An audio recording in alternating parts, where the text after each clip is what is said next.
এই যে দেখেন, এটা একটা গ্রাম, নটিংহামের একটা গ্রামের মধ্যে গ্রামের একটা বাসার নাম মোর লজ।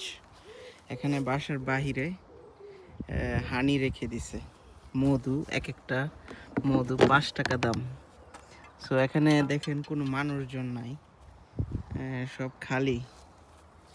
এখানে যে একটা খালি, এটার মধ্যে টাকা রেখে যেতে বলছে, আর এই যে 5টা মধু, এক একটা 227 গ্রাম করে।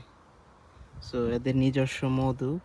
সো 227 গ্রাম হলে আধা কেজি, 1 কেজি, 1 কেজির উপরে আছে, 101 কেজির মতো হবে। তো দেখেন এগুলা রেখে দিছে, কেউ চাইলে এখানে চুরি করে নিয়েও যেতে পারবে, কিন্তু এতটা বিশ্বাস মানুষের যে না, এখানে মানুষজন মধু নিলে টাকাটা ফেরত রেখে যাবে। এই বিশ্বাস, এই আস্থা জীবনে দরকার। দেখেন এটা না থাকলে কিভাবে হবে।